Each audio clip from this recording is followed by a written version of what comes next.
Hi.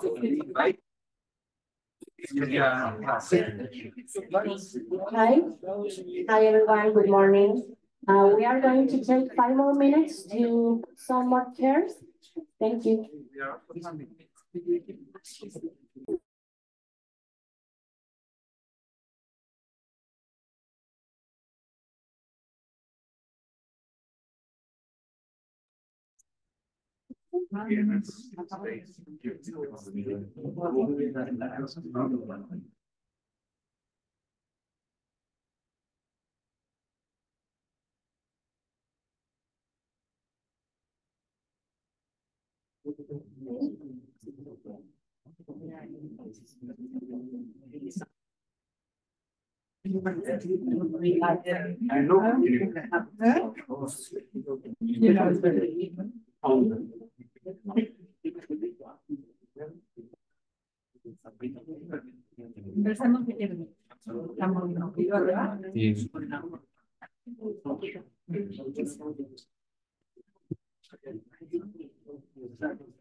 Good morning, everyone.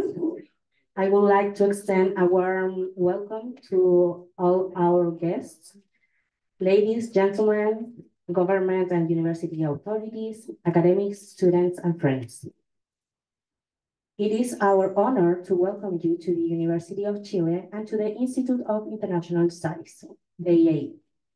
Founded in 1966, the IEI is one of the first centers in Latin America dedicated specifically to international studies.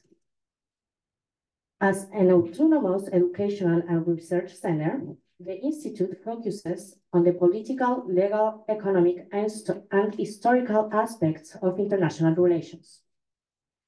Over the past half-century, the IEI has built a strong regional and international reputation.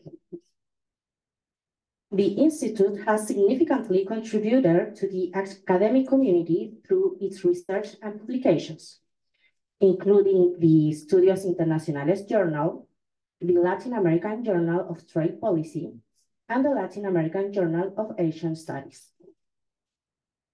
Our academic programs continue to evolve, with offerings such as the master's degrees in international studies, international strategy and trade policy, international development and cooperation, Asian studies, and the professional degree of international relations specialist.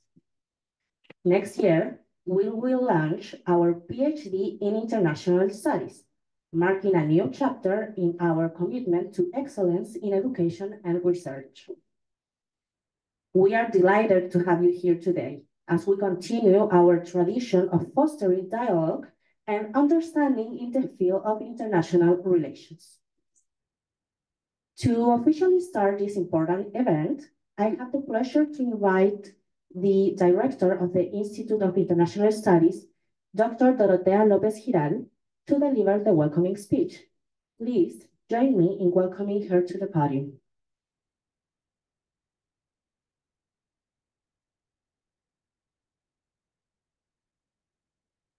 Very much.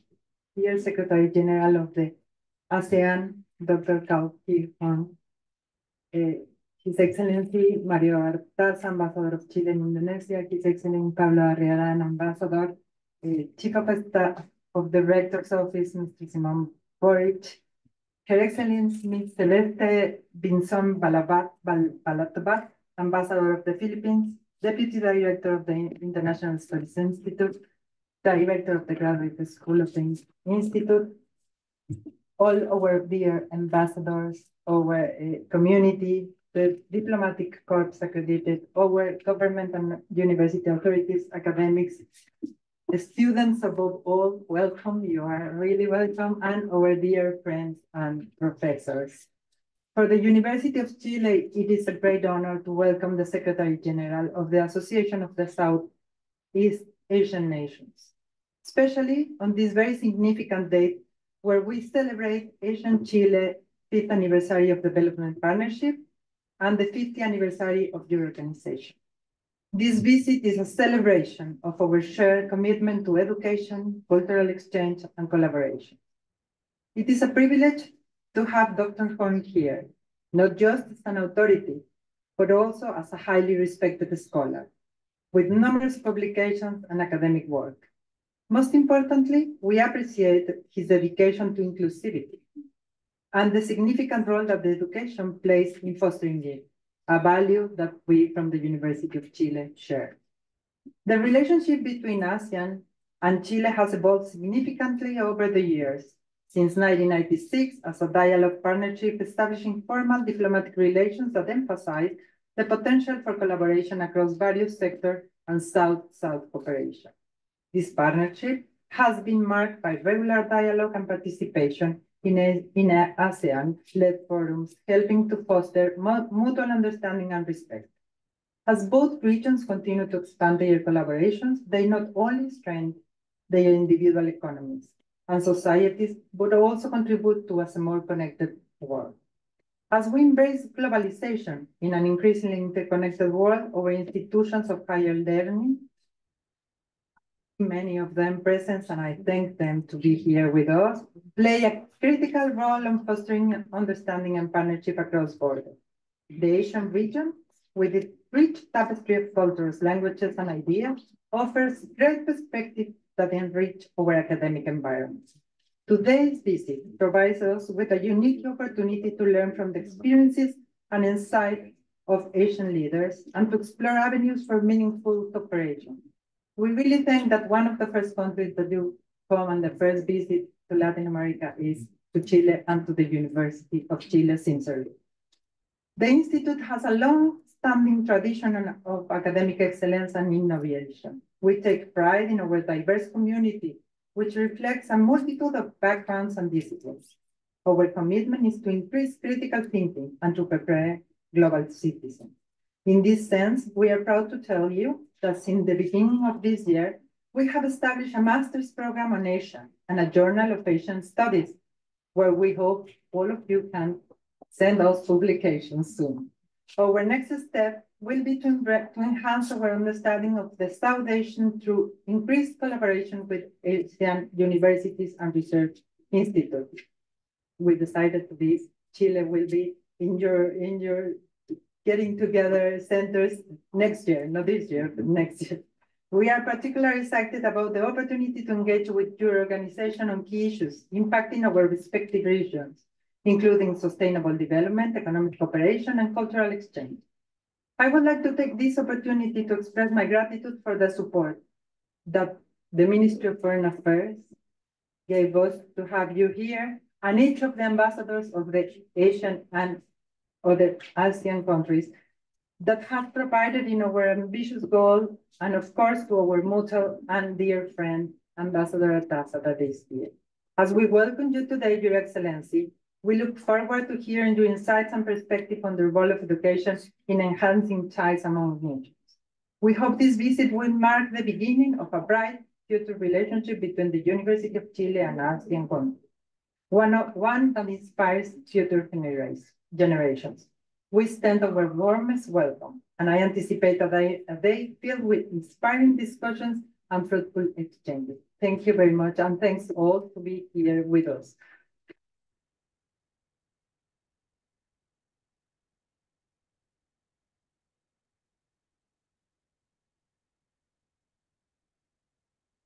Thank you, Director Dorotea, for your warm and inspiring words. Now, I would like to invite the Chief of Staff of the Rector's Office, Mr. Simon Boric, to offer a few words of welcome.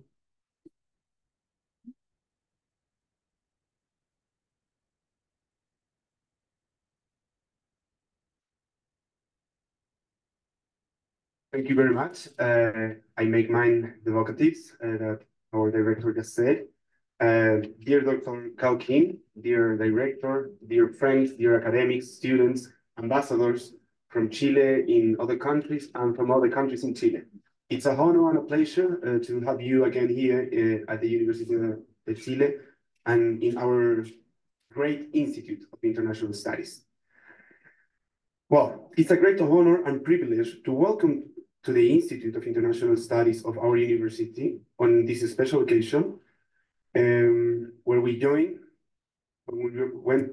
are joined by Dr. Kao Kim Hourn, Secretary General of the Association of Southeast Nations, Asian, and founder of the University of Cambodia. His visit highlights the importance ties between the university, the country, and the Asian nations, represented here by some of the ambassadors. A relationship that grows stronger as we share common values and objectives. The Asian countries represent a dynamic and diverse region, full of cultural richness, technological innovation, and strong commitments to sustainable development. For our university, this region is of a great relevance. We have much to learn from your experience in building resilient and equitable societies and your focus on education as a driver of social changes. Dr. Kao Kim Hourn has been a key advocate for inclusive and quality education, which in words of ASEAN itself is transformative for capable of improving lives, promoting peaceful societies, and creating decent work opportunities. As the University of Chile, we firmly believe in these values, not only our students committed to building a better, fairer, and more inclusive world, but so to our academic staff and researchers projects. We are inspired by the Asians' focus on quality education, environmental protection, and the promotion of peace and democracy. These ideals also guide our daily work in academic research and development as we seek innovative and sustainable solutions for global changes. One of our specific goals with the hope to achieve is to further enhance cooperation with Asian nations, specifically through increased research collaboration and bilateral exchanges from our students, your students, and academics from all the nations. As we seek to innovate and, so that's the way that we can bring our cultures closer together. These kind of collaborations will not only advance knowledge, but also create a strong bridge between the societies of Asia and Latin America. This exchange of knowledge and experiences will enrich both our students and researchers, fostering a broader, deeper dialogue between our regions. Today, more than ever, we need to form globalized citizens, both students and academics, who understand global challenges and willing to collaborate in finding solutions. Also, cooperating and taking the opportunities. International education is a key achievement. It's a key to achieve this. Asia understands that education not only transforms, but also shapes the future of societies, promoting regional identity and fostering cooperation between nations. These are principles that we also embrace at our university. We're learning, research, and open to the world are core of our mission. Dear Kao Kim Hourn, your presence here is a testament of the value of the global cooperation and the power of education to unite cultures and promote peace. Through the joint initiatives between our institutions and regions, we continue to building bridges that will allow future generations to successfully face the challenges of an increasing interconnected world. I have no doubt that both of our students and academics, inspired by your visits and leadership, will join this global effort for a more sustainable, peaceful, and inclusive future. The presence of leaders like yourself, the ambassadors, and academics, and also young leaders, part of our student staff, strengthens our commitment to form global citizens and scientists, prepared not only to compete, but also to cooperate for the benefits of all the nations. Finally, I would like to reiterate our deep gratitude for your visit and express our hope that this is just the beginning of an even closer collaboration between the University of Chile and Asian nations. Thank you very much.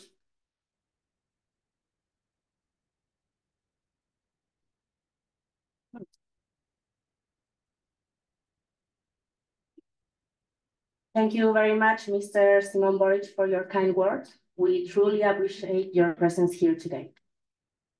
Now, it is my great honor to introduce our distinguished guest speaker, Secretary General of ASEAN, Dr. Kao Kim. He has significantly contributed to Cambodia's international relations and ASEAN, serving as Minister Delegate to the Prime Minister and founding the University of Cambodia. He is a dedicated advocate for education and development. Today, he will deliver a conference on Role and Relevance of ASEAN in Global Affairs, ASEAN Centrality and Unity, the Future of ASEAN, and its relations with Chile. Please join me in welcoming the Secretary General to the podium.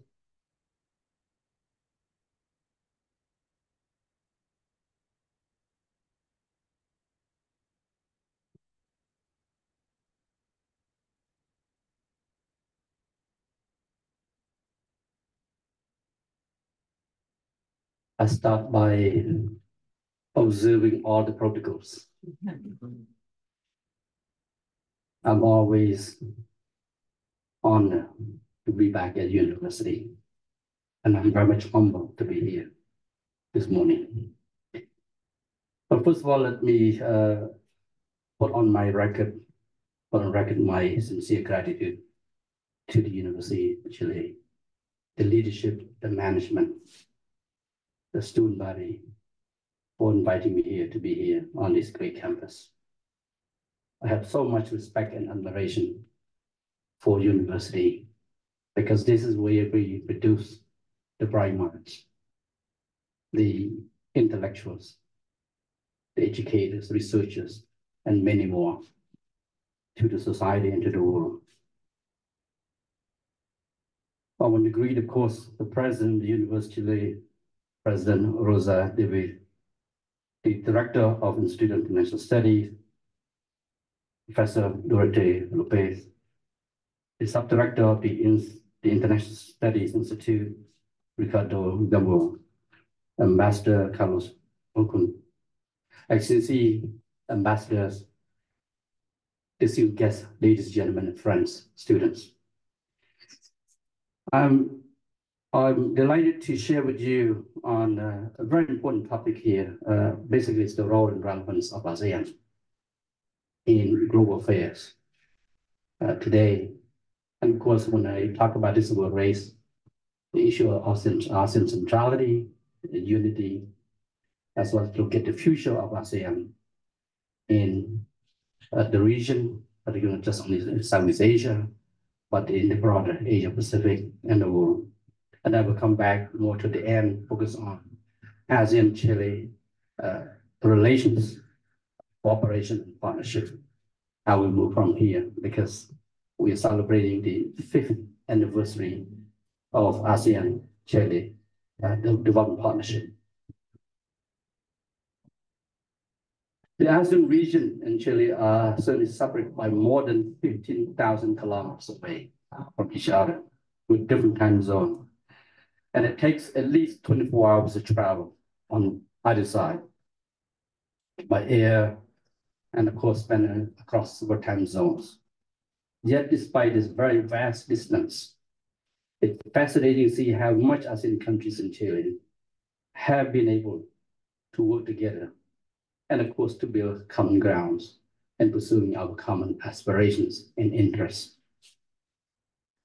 It's also heartening to see how many of you are interested in learning more about ASEAN's journey in fostering peace, stability, security, and prosperity in Southeast Asia. Chile has indeed been a very constructive and reliable partner with ASEAN in promoting international cooperation for peace and prosperity across the entire Asia-Pacific region over many decades now, but more so in the last 5 years. I therefore deeply appreciate the kind invitation, warm welcome extended to me by this wonderful University of Chile here in San Diego. Let me start briefly about the history of ASEAN, because by looking to the history is a very good, important mirror to see the present and the future. After the end of the Second World War, especially the height of the Cold War, Southeast Asia was viewed as a battleground where great powers waged proxy wars. Okay, This period also marked a surge in national sentiments as our young nation emerged from the shadows of colonialism, learning to navigate a relationship with one another as neighbors.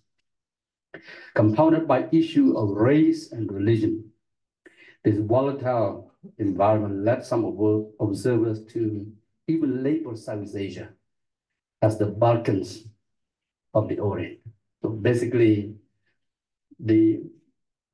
what we call the battleground of conflict. So that was one known at the time. At this critical juncture, the foreign minister of 5 countries, Indonesia, represented here by the ambassador, and of course, the Philippines ambassador, the Philippines here, Thailand, Singapore, and Malaysia. They got together in Bangkok back in 1967.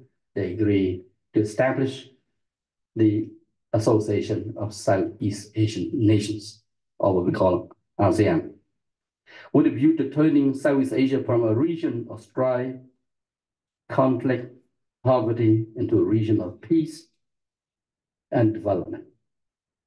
Then the underlying idea was that fostering good relations among neighbors would reduce the risk of conflict, creating a conducive regional environment for these young nations to concentrate their efforts on nation building and cooperation with one another in order to develop economic development for their own people, as well to make social progress. This commitment had fostered peace and prosperity in Southeast Asia, cultivated a habit of cooperation, and a culture of dialogue among those countries.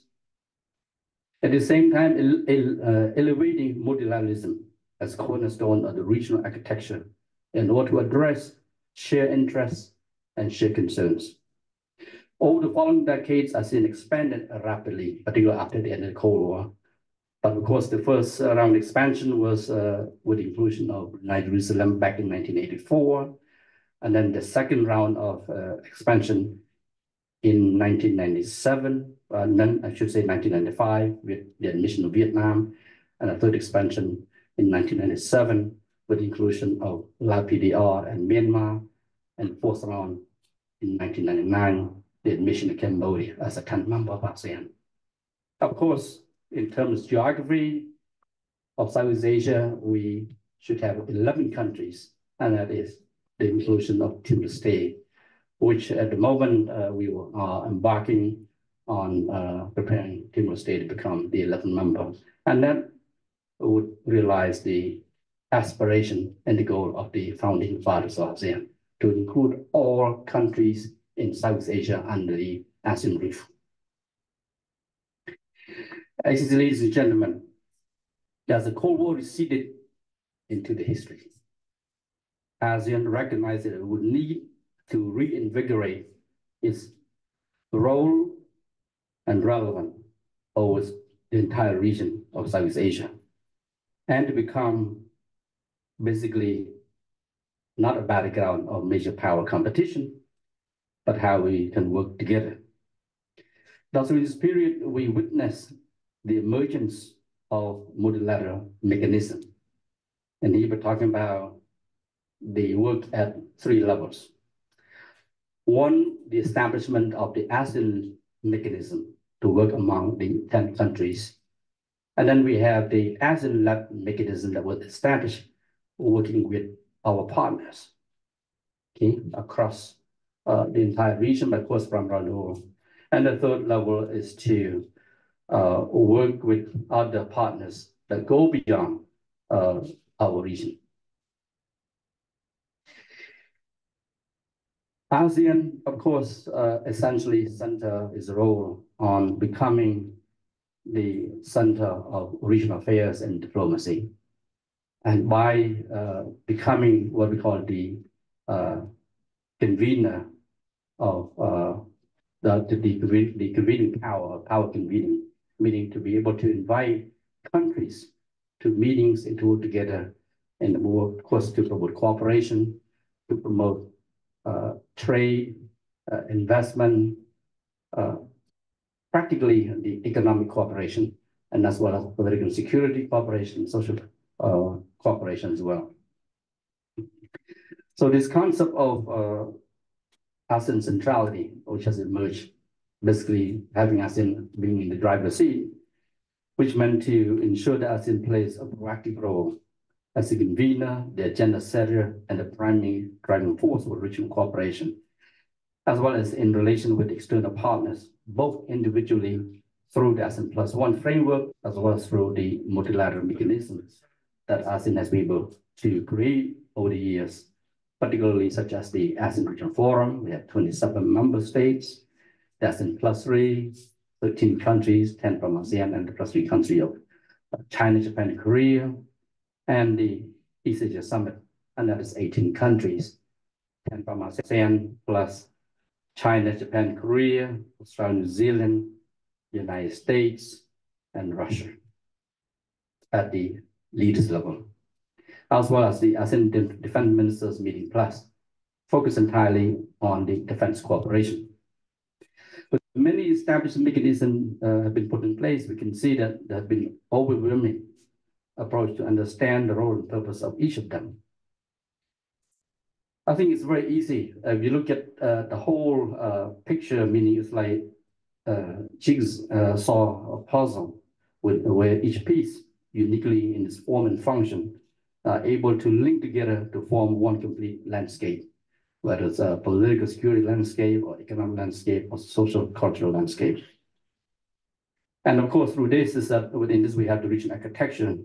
ASEAN is at the center of this regional affairs and diplomacy, something that has been acknowledged and appreciated very much by ASEAN external partners and friends. Of course, I also want to share with you what is considered to be the key instrument of ASEAN, how we engage among ourselves, but also with our friends and partners, and that is the Treaty of Amity and Cooperation in South Asia, or the TAC. Basically, this is the key code of conduct on how we engage in the interstate relations. Basically, is the call for the renunciation of the use of force or the threat of the use of force in settling our differences. And the TAC, of course, calls also for the settlement of differences through peaceful means, basically dialogue and diplomacy, and the promotion of friendly cooperation between and among those the high contracting parties to the TAC.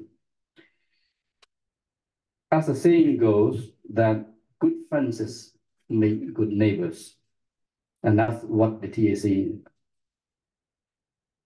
encapsulates this wisdom by upholding fundamental principles of interstate relations to ensure that all countries, regardless of their size and strength, should only engage in peaceful, friendly, and cooperative relationship. And I think this is one of the things about ASEAN, that we meet a lot, we focus a lot on dialogue diplomacy, on cooperation, collaboration, on how to make sure that we spend a little more energy and efforts into pushing our prosperity agenda. At the moment, we have the TAC, we have 54 signatories. Initially started only with 5. Now we have 54, and we anticipate to have many more should be forthcoming. But I want to share with you that from Latin America, we have Chile, Argentina, Brazil, Colombia, Cuba, Panama, and Peru that are the high contracting parties to the Treaty of Amity and Cooperation in South Asia. So the TAC's reach has now spanned all continents of the world. In Asia, we have 29 countries. Oceania, we have 2 countries. North America, we have 2 countries. Central and South America, we have 7 countries. Europe, we have 11 countries. Africa, we have 3 countries. This number of signatories will continue to grow. Again, we have a number of countries that are now in the, we'll call it in the pipeline. Let me move quickly to what ASEAN is working on at the moment, which is very important, and that is the introduction of the ASEAN Outlook on the Indo-Pacific, or AOIP, in order to guide regional cooperation amidst the rise of various Indo-Pacific strategies that have been put out by external partners. And of course, in this evolving dynamic relations that characterized by major power competition.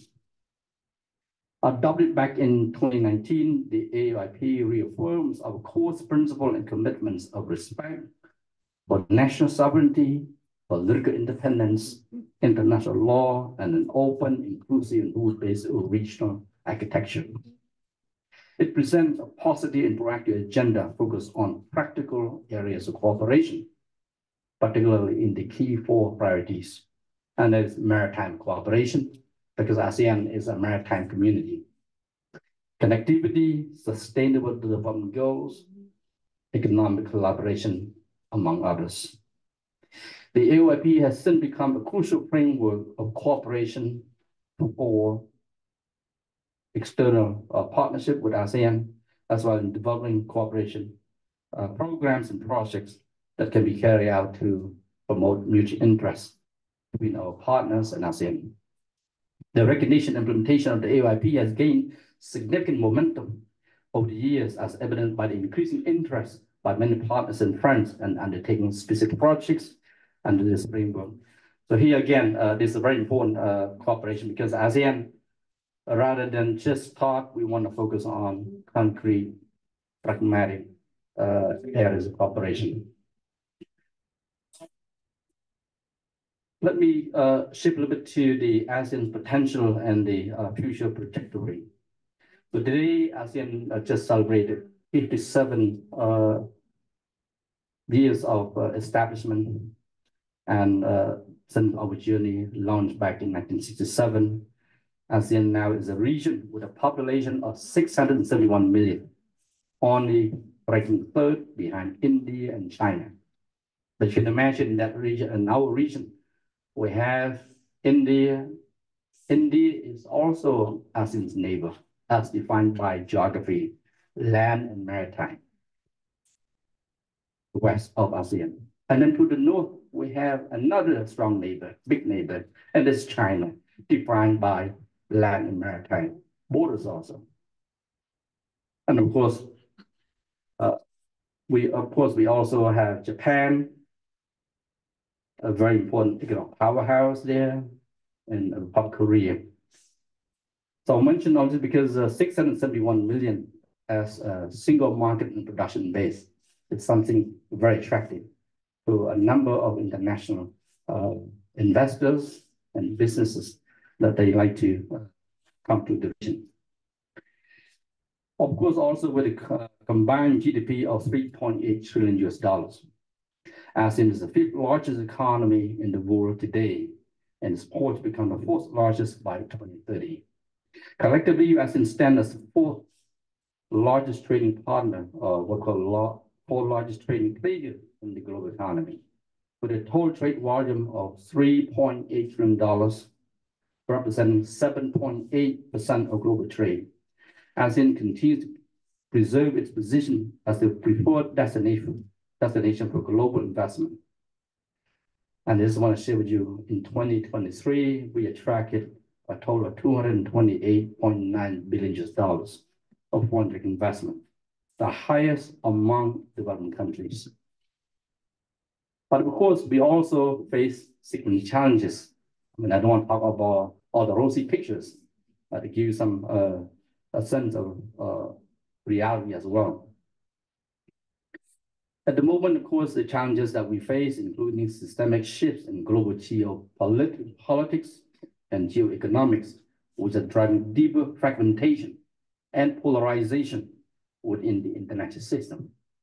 The increasing severe and pervasive impact of climate change, some call it climate crisis, climate emergency, the disruptive effects of digital technologies, including the spread of misinformation and disinformation, and the uncertain ramification of emerging artificial intelligence. Addressing these issues demands a a level of innovation and resilience unprecedented in our history, as we must navigate an era marked by rapid transformation and complexity. Fortunately, ASEAN is well positioned to meet the demands of our time. The future drivers of our economic growth will increasingly shift from reliance on labor and natural resources to a more innovation-driven, manufacturing-based development model. With our robust, tech-savvy, and useful population, ASEAN is emerging as a global innovation hub.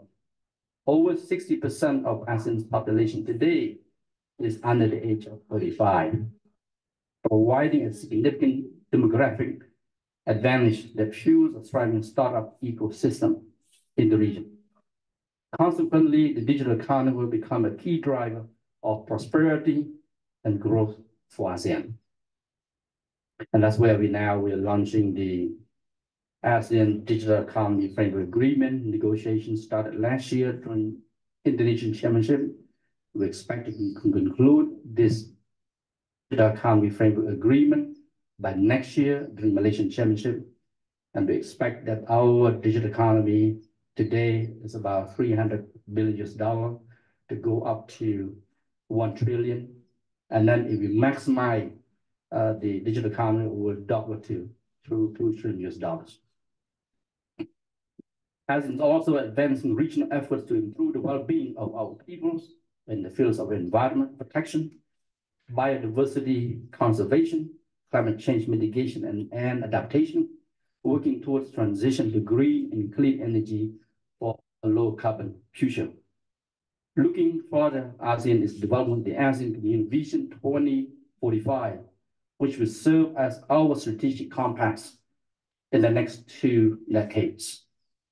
This vision documents identify both present and future megatrends, looking at both challenges and opportunities for ASEAN. And this, of course, including the current digitalization and artificial intelligence, cybersecurity, supply chain resilience, food, water, energy security, poverty, dividing development gaps, climate change and environmental degradation, public health emergencies.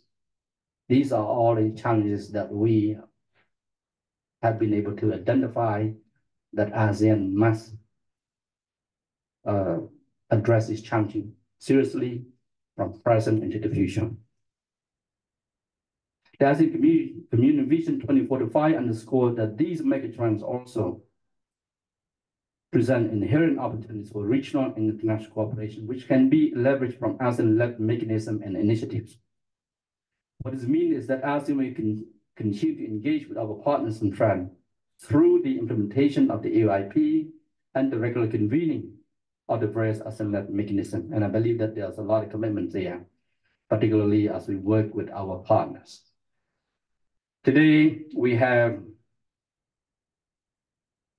11 dialogue partners, with China, Japan, Korea, India, Australia, New Zealand, US, Canada, and of course, Russia and the EU. We also have 8 sectoral dialogue partners and 6 development partners. One of our important development partners is Chile, that we've been working together very closely. And I want to also, we are increasingly playing our role in global affairs through the Treaty of Amity and Cooperation, but through the dialogue partners that we have, the external partners that we need, as I mentioned just now, but also through the high contracting parties. We have the 54 that based in all continents. And of course, the ASEAN committees in 30 countries in international organizations. We have 55 such committees around the world, including here in San Diego. We have the ASEAN committee in San Diego, as well as chaired by the Philippines. So these are basically our global footprints where we engage in.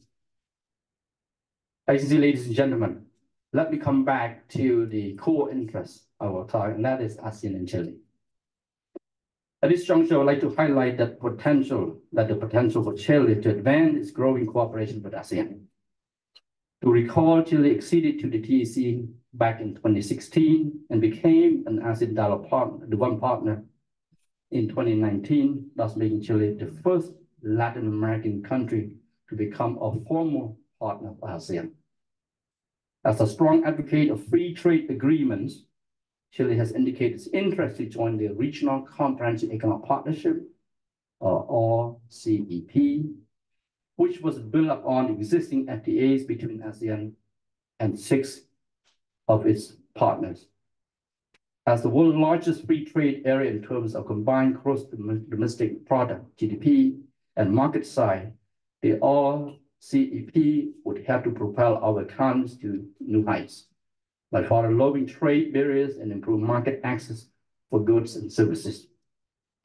Eventually, this would mean that Chile would play a great role as a gateway for closer relations between the peoples of Southeast Asia and Latin America, as we could learn more from each other through our products, our food, our music, our culture, among others, of course, our education as well. The growing digitalization of society would also mean that the physical distance between our two regions would no longer be an obstacle to greater people-to-people connections. In this regard, I'm pleased to note that the University of Chile has a postgraduate program on Asian study with the lines of research which happen to be in line with the 3 community pillars of ASEAN, namely political and security, economic, and social cultural. In this regard, I would like to encourage this great university to consider adding Southeast Asian studies to complement the existing curricula of the studies. I would also like to suggest that the university get in touch with the ASEAN committee here in San Diego. We have great ambassador here. This is part of our ASEAN committees in 3 countries. And of course, through the committee and embassy here, you will have a lot of regular visitors, including government officials, business leaders, civil society leaders, among others, that we can engage directly here in San Diego. Excellencies, ladies and gentlemen, so I would like to encourage you to conduct regular events and activities to promote interest on both sides. And I think this is quite important for us to use all the channels that we have to promote the mutual co-interest. As I reflect on the strength of ASEAN and its growing relationship with Chile, I'm reminded of the words of one of Chile's foremost sons, the Nobel Prize laureate Pablo Neruda, who said, and I quote, "You can cut all the flowers, but you cannot keep spring from coming," end quote. Despite the challenges and differences between us in Chile, the bonds we have created between us will indeed continue to bloom and grow stronger over time. Hence, physical distances and cultural differences cannot stop the inevitable growth of relationship like the one between ASEAN and Chile into the future. Excellencies, ladies and gentlemen, in conclusion, I want to stress the crucial role of the young generation, particularly our students here, in ensuring a peaceful, secure, and prosperous future. I encourage you, especially the students here, to learn as much as you can about ASEAN, your country here, and of course the world, and how you can contribute to the strengthening of ASEAN and Chile relations, cooperation, partnership, and bring together the 2 regions closer together. We rely on you to ensure that ASEAN-Chile relations will become more robust and mutually beneficial in the years to come. With that, I thank you and a good morning to all of you.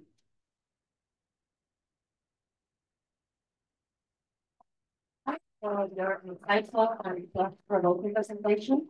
I kindly ask you if you can stay on the podium so you can answer the question of our question and answer session. If you have a question, please raise your hand and we will pass the microphone around. We just have time for 2 questions, so please raise your hand.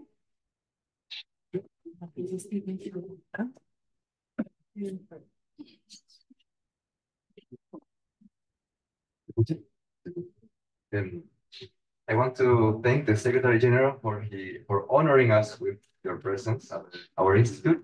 And considering your impressive background, I want to ask if you could further elaborate on opportunities of cooperation and internationalization of the higher education between Chile and partnership. Thank you. Well, thank you very much. I believe in higher education.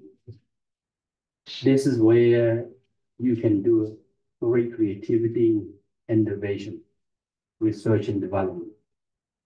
We should be able to work together in joint research projects, for example, exchange of students and academics between great university in this country, including particularly in the University of Chile, and the great university in ASEAN. Some of the ASEAN universities are also top-ranking universities as well.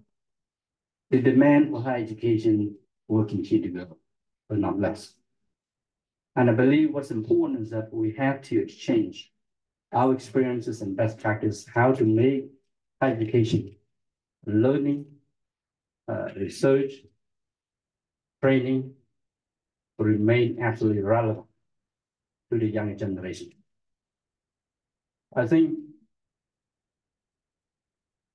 some may argue that they don't need higher education and they can still survive in today's world. I think this is the wrong thinking. The best place for education is through university, through what we call institution higher education. So between Chile and ASEAN, we have ASEAN states.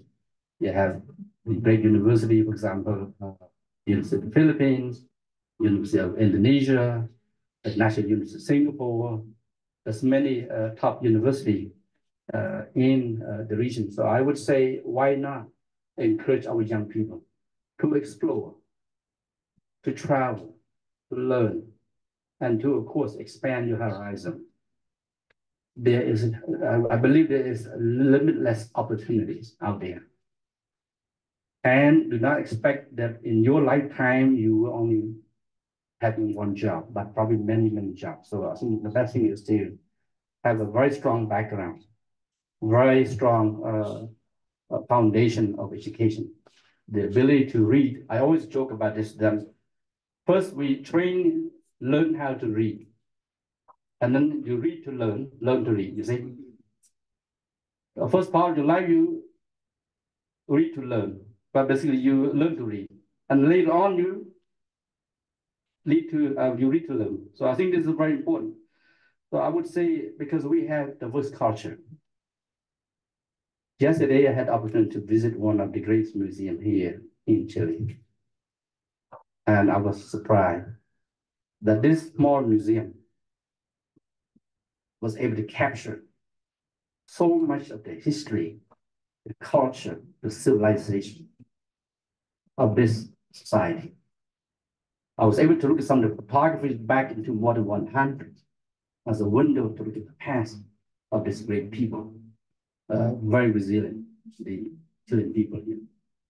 So again, there's so much we can learn from one another by go back in time, of course, travel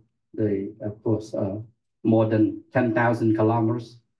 And but again, with the technology now, we can get online very fast. We can do a lot of research. But I would encourage you to travel to learn, because you will bring back new and different perspectives on how to see. You use ASEAN as your mirror, perhaps. And for citizens and students in ASEAN, you can use Chile as a mirror as well. And by use, our respective societies to learn from one another, I think we can build a more exciting future, particularly in learning. And I think we need to encourage active collaboration between and among universities. Thank you.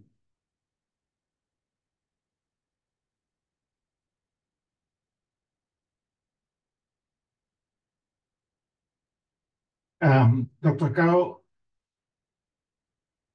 thank you very much for a most enlightening lecture. I think that your visit is of the greatest importance for fostering mutual awareness and giving a strong impulse to our relations, both Chile and Southeast Asia and our region in Southeast Asia. This institute, as the director pointed out, has a vision of interest in this area. By 1995, the institute published a major work about Southeast Asia and Latin America, comparing the approaches on both sides in regional cooperation. And with the new programs that have been announced, I think we will go further. You underlined the importance of the RCEP trading area. At the same time, there is the CPTPP 11. Chile, after the abrupt withdrawal of the United States, played a role with other members of the TPP, original TPP, to rescue the agreement. And I believe that this led to a certain parallelism between two major trading areas. Do you believe that towards the future there might be some prospect of maybe convergence or complementarity, or do you see it more as a kind of competitive coexistence between trading blocs? Well, thank you very much, sir. ASEAN has a policy of open engagement. It's a strong proponent of open, rule-based trading system. We believe in an open trade. Trade is a win-win cooperation for all. ASEAN also is a believer in the building of convergence, cooperation. I believe as long we are on this track, we should be able to work together. And that's why we are pleased, of course, to welcome the interest of Chile to become a member of RCEP, because RCEP, we have 15 countries now, and based on the agreement that it will open for accession in the future, this will be guided by the 15 countries. They will have to decide later on once the accession protocol is in place.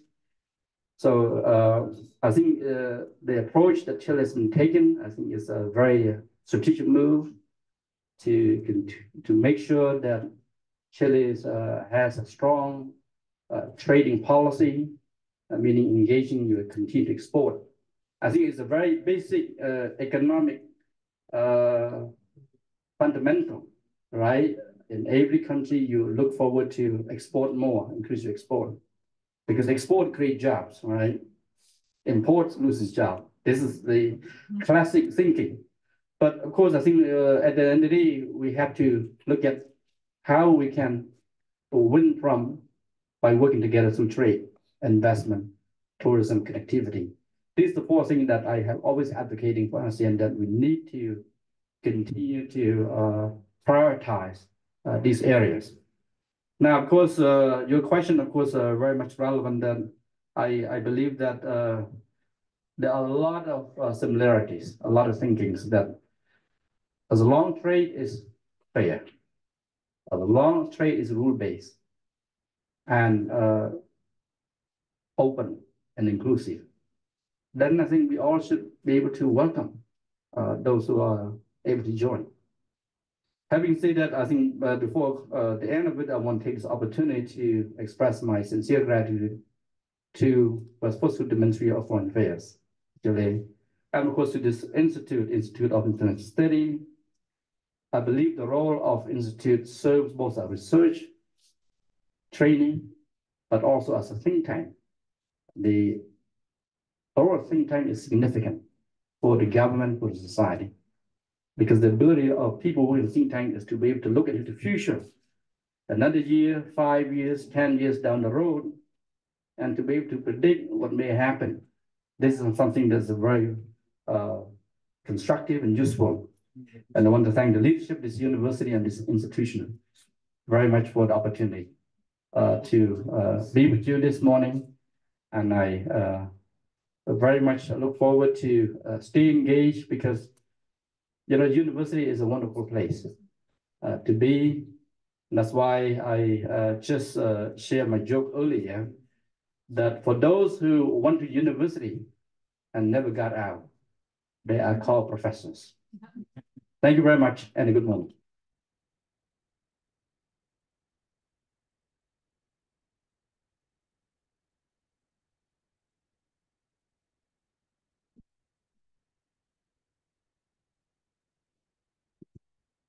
Thanks, Secretary General, for your wise responses and to our public for your questions and participation. Now, we are pleased to present a special musical performance. The Amarasya Ensemble was founded by Rocio Rojas Monsalve, a composer, musical director, and cultural researcher dedicated to promoting global intangible heritage and the culture of peace. The ensemble will perform the piece Volveré mañana al mar, which means I will return tomorrow to the sea, in honor to the Chilean diplomat and writer Salvador Reyes. A piece composed by Rocio, who is in charge of the musical direction and the vocal soloist. The lyrics are by Rodrigo del Río Joglar. The ensemble features Anesi Nur on vocals and percussion, Matias Guajardo on strings, and Oscar Núñez on vibraphone. Please join me in welcoming the Amarasya Ensemble.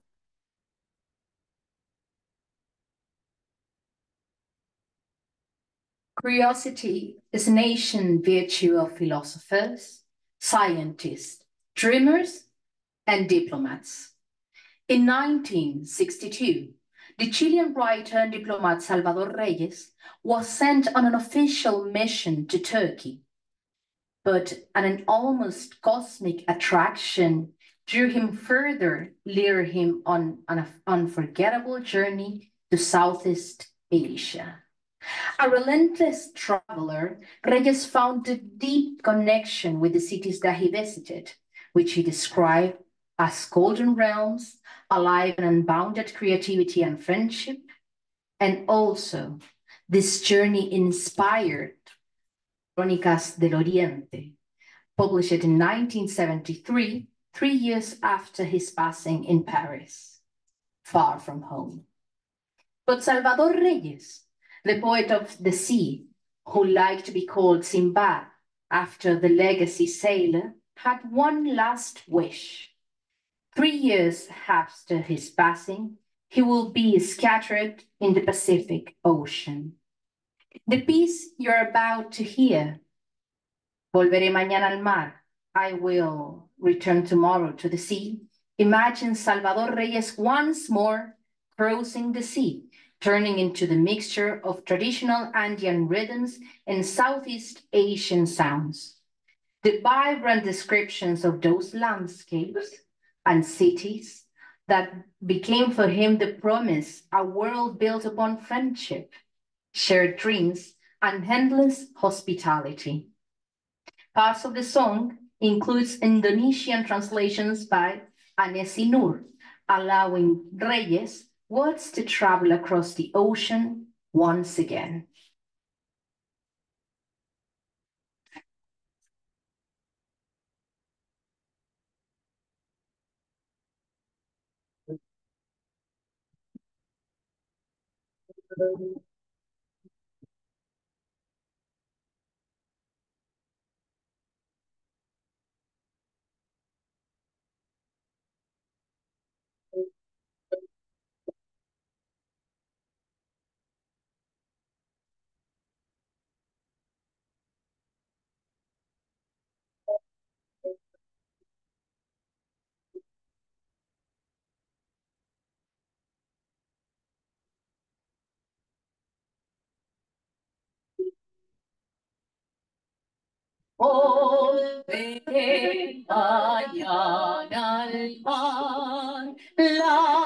solas serán mi traje. Tanto amé este largo viaje, volveré mañana al mar.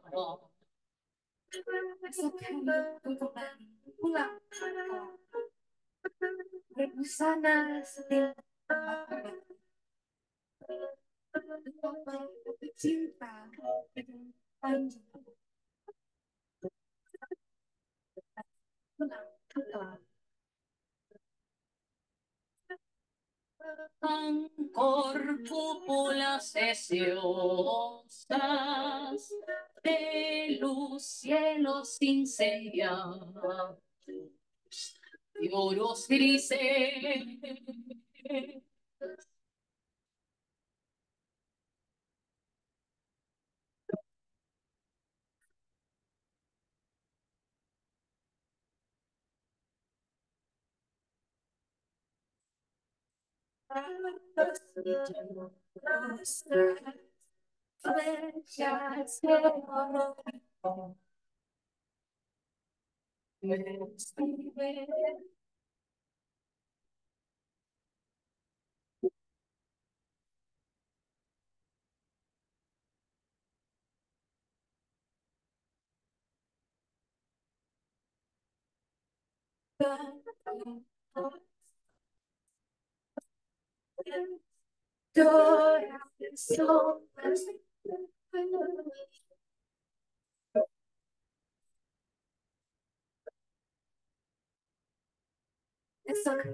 Ay, noche de calores, vastos arrozales libres, sus canciones.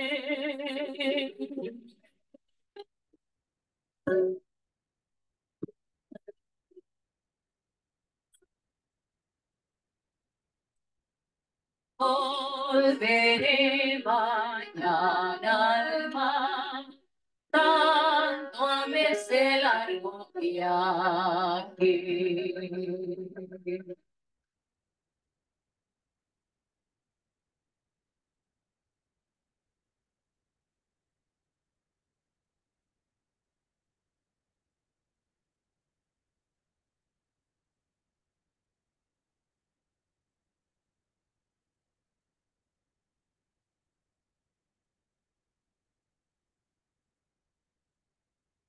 Thanks to our talented musicians for the beautiful performance. Before we close the event, I would like to invite Ambassador Carlos Holguín to the front to present a token of our appreciation to Secretary General of ASEAN.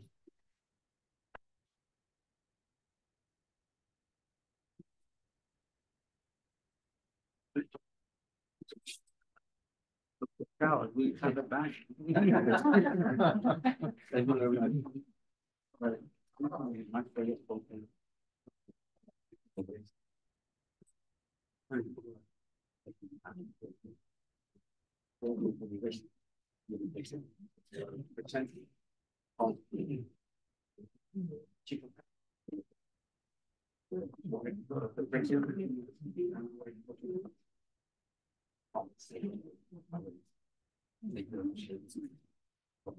Right. Thank you. You can leave it at the hotel. No.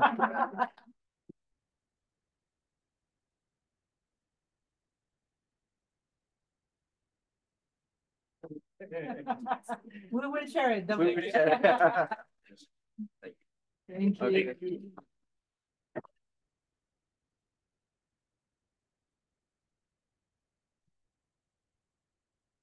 Ladies and gentlemen, distinguished guests, it has been an honor to have you here today. We extend our deepest gratitude to His Excellency Secretary General of ASEAN, Dr. Kao, for his first visit to South America and for sharing his valuable insights on ASEAN's role and relevance in global affairs.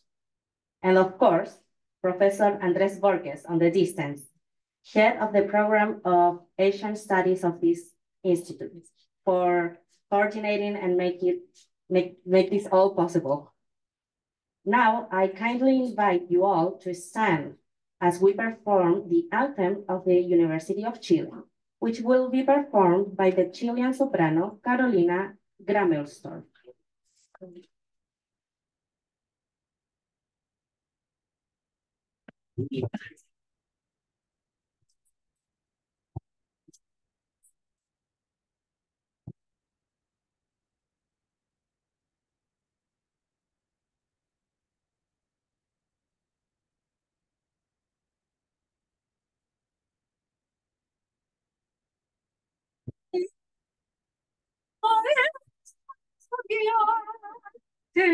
Libretera la universidad, bajo el blanco y ardiente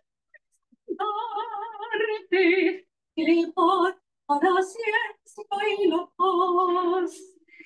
Egresado maestro estudiante, libretera la universidad.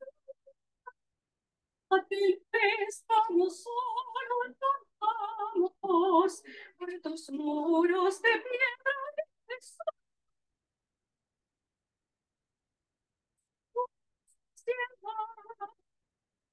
Entrados en el corazón, en el canto la vida su polvo, nada muere pasando tu umbral, juventud como un río sonoro, a festa de la equidad, egresado estudiante, divertida la universidad, bajo el blanco y ardiente levanta la ciencia y la paz, egresado maestro estudiante, divertida la universidad.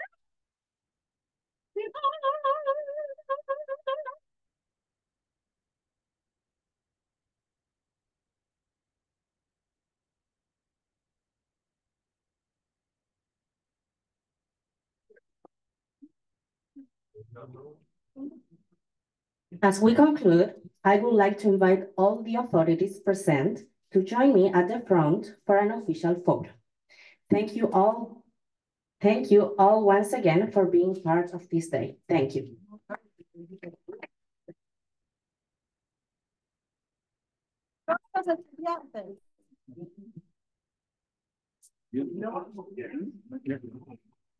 And then the students can join the photo too. So hold on.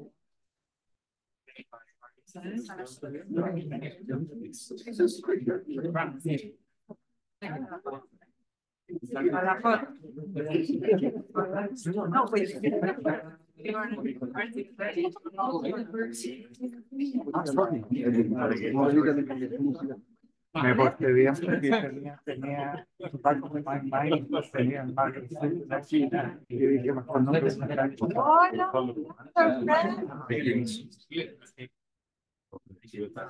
Sí, claro. ¿Vas a dar a rear, por favor? No sé. Por favor.